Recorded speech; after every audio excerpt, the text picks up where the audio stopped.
Good evening, everyone, and welcome to Low Country News. I'm Monica Justice. And I'm Warren Truth. Today is June 25th, 2026, and we have a very special show today.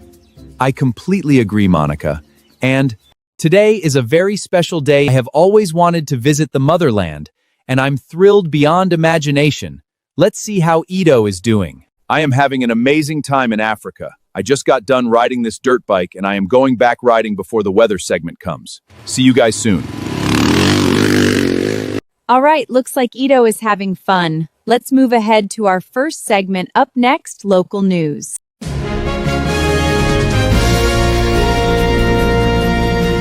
At midday, Alec Murdaugh's defense team filed several new motions this week. This comes just days before Murdaugh is scheduled to be in court for the first time since the state Supreme Court ruled he is entitled to a new trial. Murdaugh was convicted in 2023 of murdering his wife Maggie and son Paul at their Colleton County home. The state Supreme Court overturned that conviction just last month, saying his right to a fair trial was violated by former Colleton County Clerk of Court Rebecca Hill, who is accused of making comments to the jury indicating Murdaugh was guilty. Murdaugh's defense is requesting his trial be moved outside of Colleton County. According to the motion, Murdaugh's defense says it is impossible for him to get a fair retrial in Colleton County or surrounding counties in the 14th Judicial Circuit after the widespread coverage of the first trial. His team is also asking that he be allowed to appear unshackled in all future court proceedings with media present, saying appearing shackled gives the illusion of guilt, and he has never engaged in threatening behavior in the courtroom. Finally, Murdaugh's lawyers are asking that he be given a laptop. They say he is a former lawyer himself and should be allowed to help prepare for trial. Murdaugh is set to appear before Lexington County Judge Deborah McCaslin to discuss possible scheduling for the retrial Monday. You can count on News 2 for coverage. Federal judge has reversed SNAP restrictions that have been rolling out this year. This impacts 23 different states, including South Carolina. Supplemental Nutrition Assistance Program, or SNAP funds, help around 1 in 9 Americans buy groceries. The new rules largely ban the purchase of sodas, energy drinks, and candy. Well, the judge said she made the ruling because the federal government did not follow its own definition of food. How the court ruling plays out will vary between states. The South Carolina Department of Social Services has not yet updated their website in response to this ruling. Good Thursday morning, everyone. Thanks so much for joining us on News 2 Midday. I'm Octavia Mitchell. We are following breaking news right now. The South Carolina Ports Authority tells us they plan to suspend operations at the Hugh Leatherman Terminal in North Charleston. The Ports Authority says they are going to pause operations August 1st. This comes as the industry faces, quote, numerous headwinds, an uncertain trade forecast, and tempered volumes. Operations will be consolidated to the Wando and North Charleston terminals in the short term. The Ports Authority says those terminals are well equipped to take on the additional capacity. The Leatherman terminal opened in 2021 and employs hundreds of workers. No word yet on whether they will be repositioned at the other ports. We have reached out to the International Longshoremen's Association, the union for many port workers, for comment. We are waiting for a response. News 2 is working to learn more about this developing story and will bring you updates on air and online on our website, counton2.com. The Medical University of South Carolina and Cigna will extend their network participation agreement through August 31st. The current contract between the insurance provider and the healthcare system was set to expire June 30th. The parties said they had difficulty coming to an agreement on a new long-term plan. The extension ensures Cigna members will be able to receive in-network care through MUSC while negotiations continue. MUSC says they are committed to reaching a solution that includes patient access to their care system. The Charleston International Airport announced Breeze Airways plans to add non-stop flights to Trenton, New Jersey. The airway says the twice-weekly service will operate Thursdays and Sundays starting September 20th. The new addition is Breeze's 29th non-stop destination from Charleston International Airport. We took a break to do a safari tour, but looks like we got trouble. Let's get out of here. Up next, additional local news.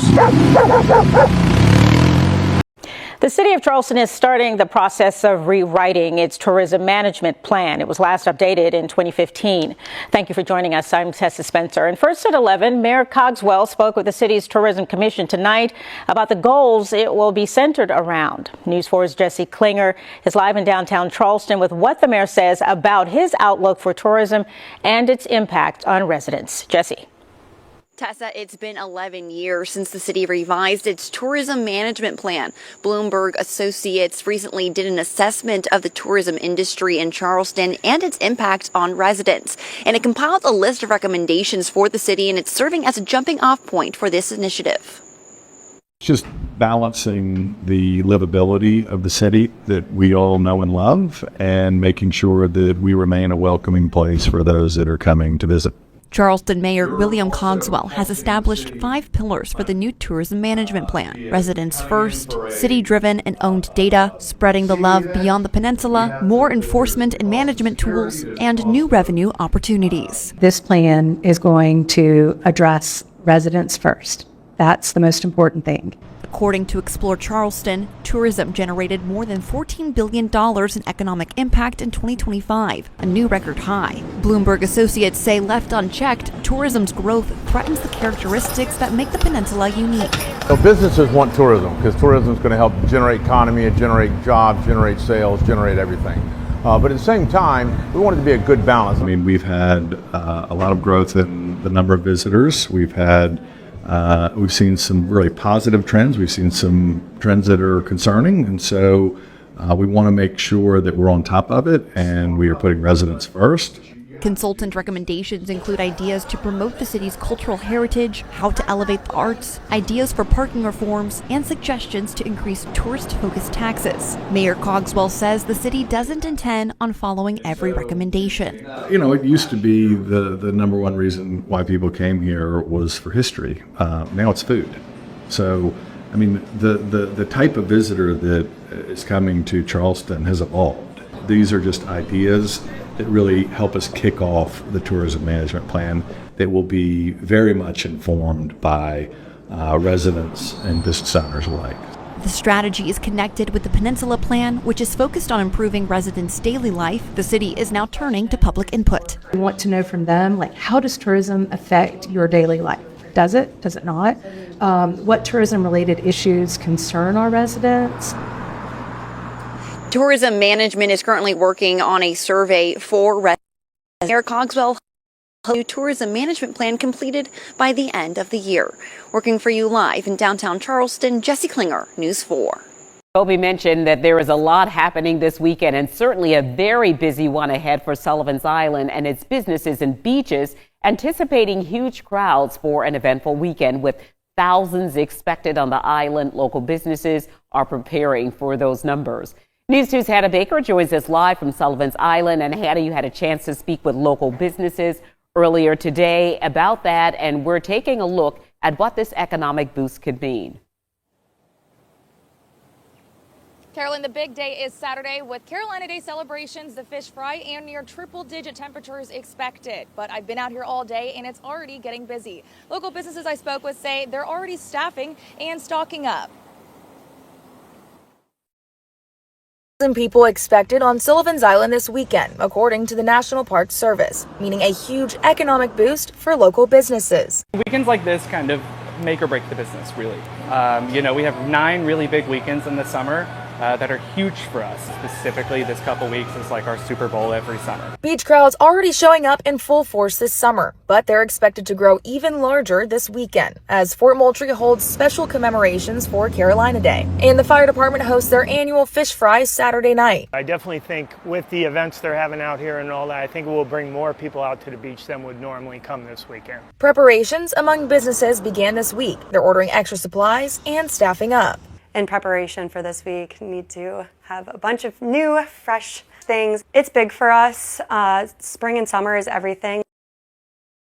A lot of beer, a lot of food, staffing, fully staffed up, and then like I said, I'm just preparing like it would be like a 4th of July before the 4th of July. While they know this weekend will be a challenge, businesses tell me they're more than up for it, saying the summer surge is critical to making up for off-season slumps. We kind of die off in the off season a little bit, so definitely have to make it while we got it. I'm excited to see some of our reoccurring customers. Businesses excited to welcome in the crowds and asking everyone to be patient as they work to keep up. Hopefully we're operating so well there is no line and we're able to just pump them in and out. But there will definitely be lines if I had to take a wild guess. But again, bring it on. We're no stranger to it, so we're excited. If you're planning on coming to Sullivan's Island this weekend, it's better that you arrive earlier rather than later. Give yourself time for parking and pack your patience. Live on Sullivan's Island, I'm Hannah Baker. Count on 2. New tonight, we are learning new details about a story we first brought you as breaking news last night. A construction project at Johnson Haygood Stadium is now on pause after crews uncovered roughly 50 human remains on the visitor side grandstand. News 4's Emily Deanne is live at the Citadel with an update on that major discovery. Emily. Ashley, the remains were found at this construction site behind me yesterday, and today I spoke with Citadel and the city leaders who both tell me that they knew that there may be human remains here for more than 20 years before they were discovered, and confirmed to me today that there are more than 26,000 people buried around this site from the 1840s to the 1920s. It is on land adjacent to an area where we are aware that there were grave sites in the past. The city of Charleston and the Citadel say they have been aware of the burial ground here since 2004. Honestly, just like with many areas of the peninsula and the greater Charleston area, when you have this much history and a time before a lot of designated cemeteries, we run into this unfortunately quite often. Once crews realized they uncovered roughly 50 human remains, the Citadel says it immediately stopped work, activated its historic preservation plan, and brought in archaeological experts in the State Historic Preservation Office. City officials like Robert Summerfield say as redevelopment continues, more remains may be discovered. On the peninsula where you're redeveloping, means you're not the first one disturbing these sites. You just may be disturbing it in a way that it previously hadn't been. The Citadel says any recovered remains will be reinterred in a protected memorial area following state guidance. Summerfield says these situations need to be handled with extreme sensitivity. We are talking about human remains, somebody's mother, father, grandmother, great-great-great-grandmother. The stadium was built in 1927 over what was once a city burial ground. A memorial already on the site honors 341 people previously removed and reburied in 2008. A community meeting is scheduled for tomorrow where officials, the Citadel, and residents will discuss how to move forward while following state, city, and county guidelines. Until then, construction on that portion of the project will remain paused. Reporting live in downtown Charleston, Emily Deanne, ABC News 4. Africa is such a beautiful place, full of history. This is truly a life-changing experience for me. Let's move ahead.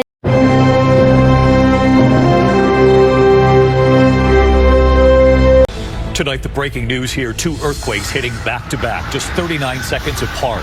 A magnitude 7.2 followed by a 7.5. Buildings collapsing in Venezuela. The desperate search at this hour for people trapped. And on Venezuelan TV, the children pulled out of the rubble alive. U.S. and Iran tonight. Iran striking a ship in the Strait of Hormuz. Inside New York City tonight, the driver wanted for a deadly hit and run.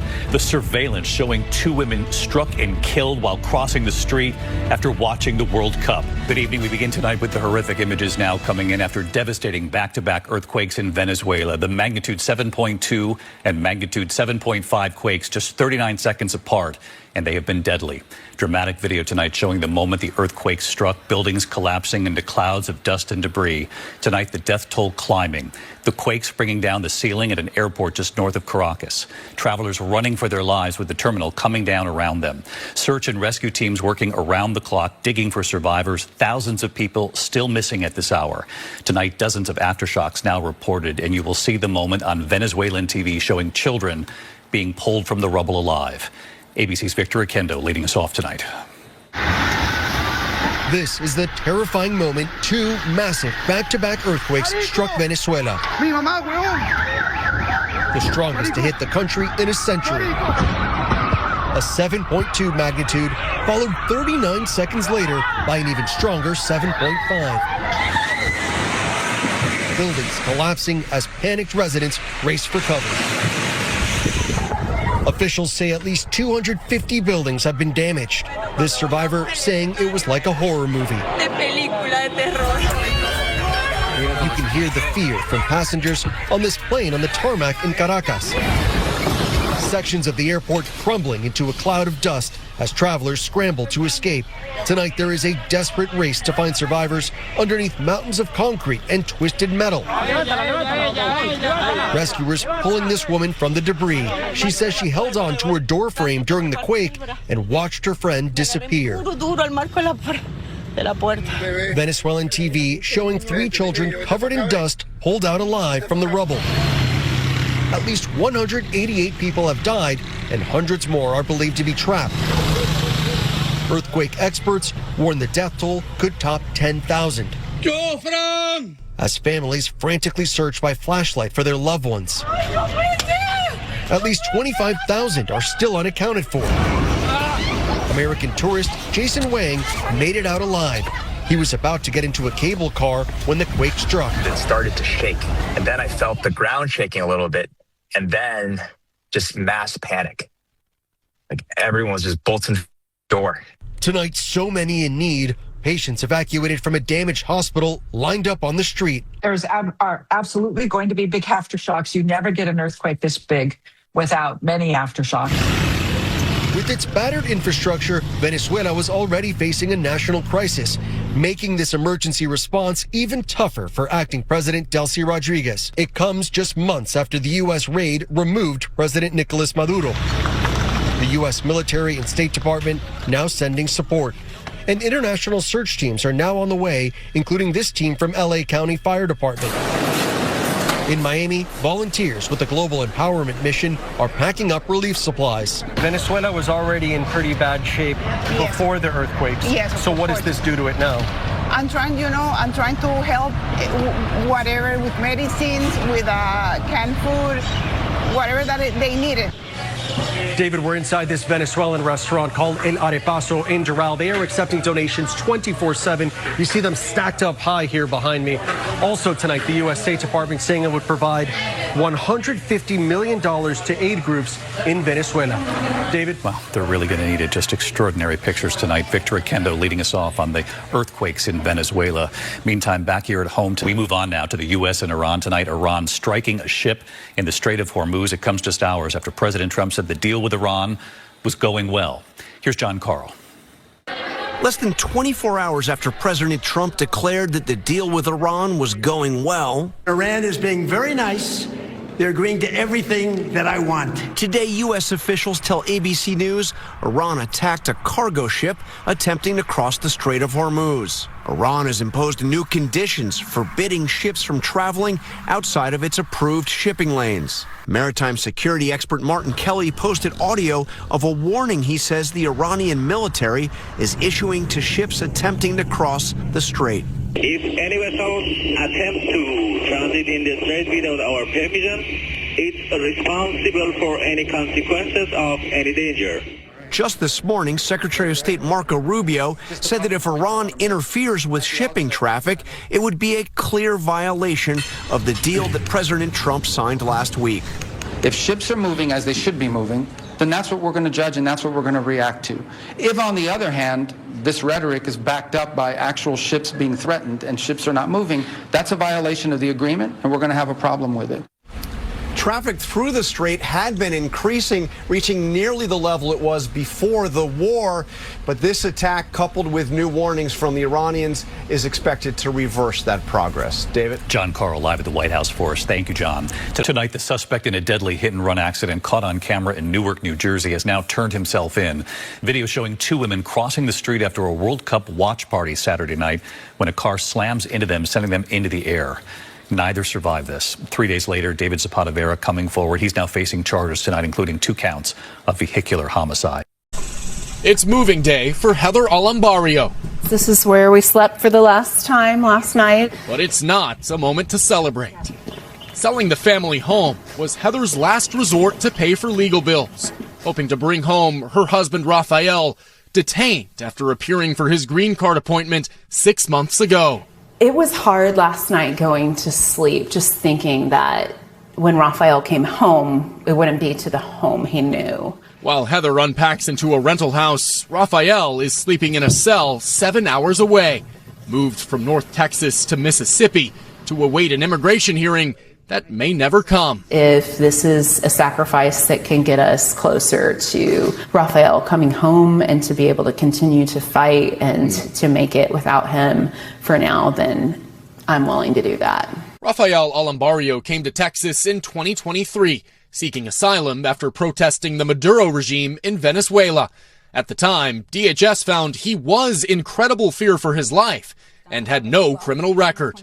He was granted parole and allowed to live in the U.S. while applying for his green card, according to documents shown to us by his lawyer. He met Heather salsa dancing in downtown Dallas that same year. They got married the next summer, and the newlyweds applied for a green card for Rafael. We were scheduled for an interview in November. It went great. We were told that our green card would arrive within 30 to 60 days. It never would. The day after their interview, President Trump placed a pause on asylum and green card applications for people from 39 countries, including Venezuela. Then, in January of this year, Rafael went to the Dallas ICE office for his annual check-in. And he never came out. That animal-like cry that wells up in moments where your heart is shattered, just like came out of me. 40% of the more than 60,000 people detained by ICE and Border Patrol have no criminal convictions or pending charges. More than 600 adults with positive fear determinations were still in custody by the end of March. More than 350 of them detained for more than 6 months, including Rafael. We asked ICE why Rafael was arrested with his green card approval pending. They told us Alambario, an illegal alien from Venezuela, illegally entered the U.S. in August of 2023 and was released under the Biden administration. This administration is not going to ignore the rule of law. So asylum is also the rule of law. Immigration lawyer Caitlin Twyman has taken on Rafael's case. She showed us the extensive paper trail backing up his status as a law-abiding asylum seeker. This is a man with no criminal record, who was married to a citizen, who kept up with his routine immigration appointments, and then he was detained. Yes. Why? There's been a policy shift in the last 18 months about who is a priority for detention. If you don't have current legal status, even if you're in the process, we are going to detain you. He was weeks away from obtaining lawful status and now has to start the whole process over while us as taxpayers are paying for his detention. In early June, a federal judge in Rhode Island agreed, blocking the Trump administration's pause on asylum and green card applications, saying the policy threw countless people into indeterminate legal limbo, accusing U.S. Citizenship and Immigration Services of ignoring the law. It's a cause for cautious optimism for Heather, but makes no immediate difference for Rafael, who says he's now struggling to keep on weight in a medium security prison in Mississippi. For now, Heather tries to hang on to hope for her husband's return. What will that day be like for your family? I think it'll just be such a relief to be able to hug him without guards watching and being inspected, and then our life could start again. Ryan Chandler, NBC News. Tonight, we'll take a look at your weather forecast for Charleston, South Carolina, and the weekend.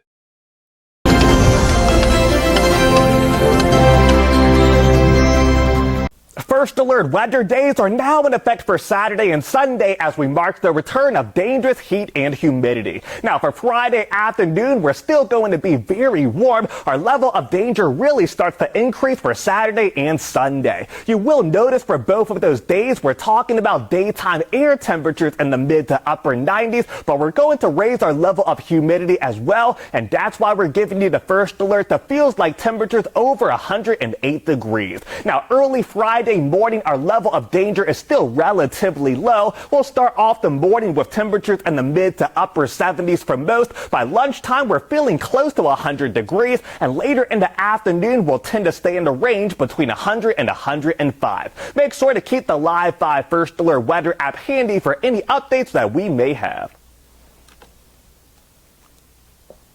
And now, up next, additional weather.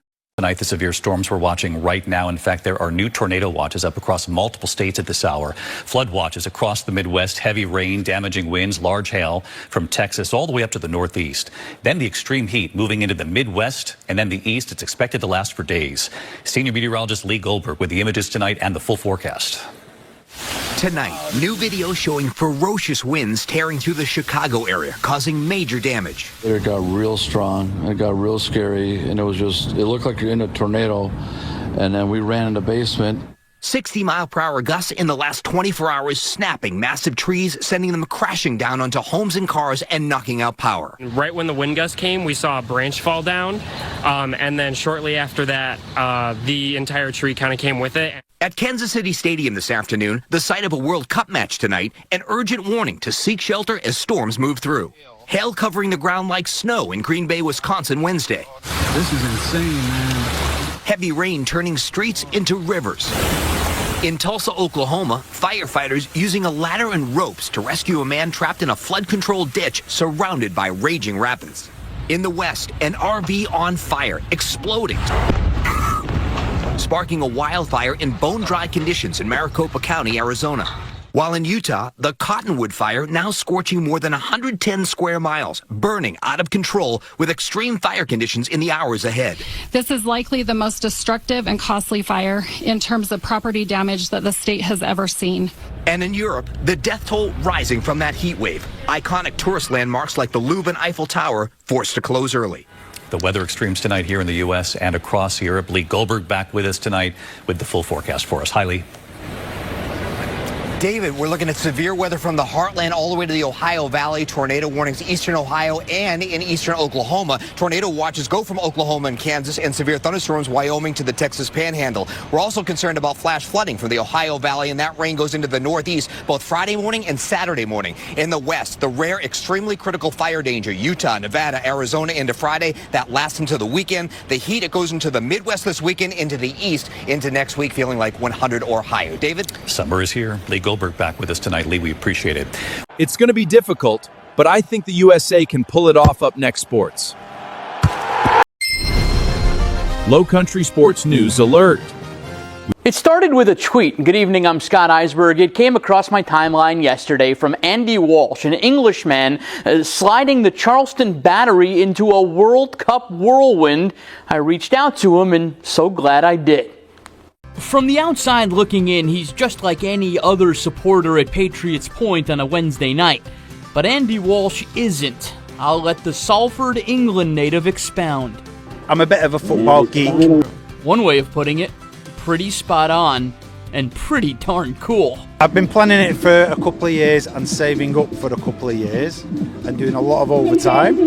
There are World Cup fans worldwide. Walsh, however, is one in a million. So I flew Manchester to London Heathrow, then London Heathrow into San Francisco, down to San Jose because I was going to Jordan versus Algeria. I flew from San Jose to Chicago. A gap in his plan, what to fill it with? An app called Footballogy, and it tells you where there's other games on. And I saw that you were at home midweek. So it was an opportunity to get another game in, another ground, because I love visiting grounds all over the world and watching football. So I thought, right, sack it. No Harry Kane or Messi at Patriots Point. No problem for Andy. That second goal, did you see the second goal? That was a screamer. We all just get on, we all talk football. If the world could be like this, it'd be a better place. Everyone's happy, peaceful. Battery faithful even giving him a ride back to the hotel. He needs to rest up for what's to come. 6 a.m. To Philadelphia to watch Curaçao versus Ivory Coast in the World Cup. Staying over, then getting the train up to New York, New Jersey, where Mrs. W is coming out to meet me. And then I'm going to England. Come on, England! Versus Panama in New Jersey. Next month, it's the Faroe Islands of Denmark for a bit more footy. Latvia, we've been to Estonia, Iceland, Serbia. We go all over Europe. My ambition is to go to every country in Europe to watch a game. There's 55 nations in Europe.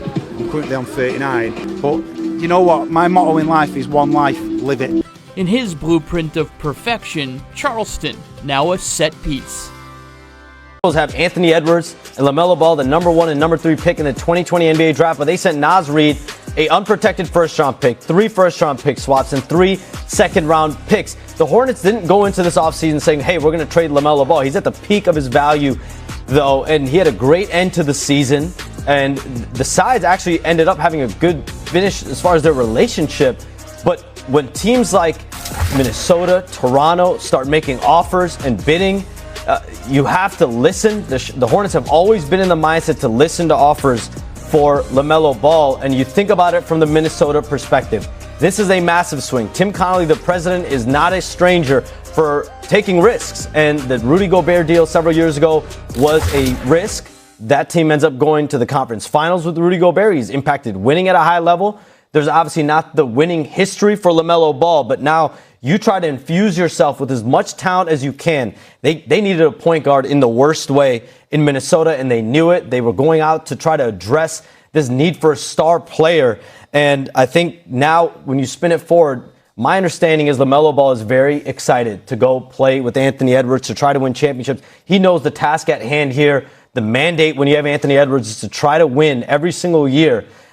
Those two guys, from my understanding, they're friends. They've had communication in the recent past. And when you look at it from the Hornets' perspective, though, to get the first-round pick unprotected that's far out, you get 3 first-round swaps, you get seconds, and Naz Reid, his ability as a two-way three-point shooter, ability to defend, play both sides of the floor, this is a major, major hole that gets filled for the Hornets front court moving forward. Okay, so Minnesota now has a very stacked team. Stephen A., your reaction to this trade, LaMelo Ball now going to play with Anthony Edwards in Minnesota. Well, number one, you can't dislike it. It's an elite backcourt. We have to remember that LaMelo averaged 20 this year, shooting 37% from three-point range. Him and Con Knipple were 2 and 1 respectively in terms of three-point field goals made. LaMelo Ball made 272 three-pointers. So the brother can score, but his gift is passing the basketball. And look who he's passing it to. A superstar, if ever there was one, in Ant-Man, Anthony Edwards. So certainly from a backcourt perspective, knowing how desperately they needed help at the point guard spot, you definitely answered that call. So I think it's definitely a huge, huge plus, and I give them credit for that. But for me, I find myself, Vinny, Shams, Wendy, looking at the Minnesota Timberwolves and feeling like they got a little bit smaller in a conference where obviously size matters because of OKC and San Antonio. And so for me, I do find myself looking at them. Now, granted, it's a bit offset by the fact that Jalen Brunson and the New York Knicks won the title, and you saw the Knicks being led by a 6'1" guard. I get that part. But the other side to it is that being in the Torrid Western Conference, with the size that exists, particularly with those two teams, we didn't even bring into the equation a Denver Nuggets squad, a Houston Rockets squad, once they get Van Vliet back, etc. You look at the size that exists within the Western Conference, and really much all you really have is Rudy Gobert, at least to a large degree. That's how I'm looking at it right now. There's nothing to dismiss or be negative about the trade. LaMelo Ball is a star. Ant-Man is a superstar. That makes for an elite backcourt in the National Basketball Association. I get that part. I just got questions about what they're going to do with their front court, because losing Naz Reid obviously is somewhat of a significant loss. For Low Country News, I'm Monica Justice. And I'm Warren Truth. Thank you for watching, and please don't forget to like, follow, and subscribe to True Perspective 843. Good night, everyone, and see you tomorrow.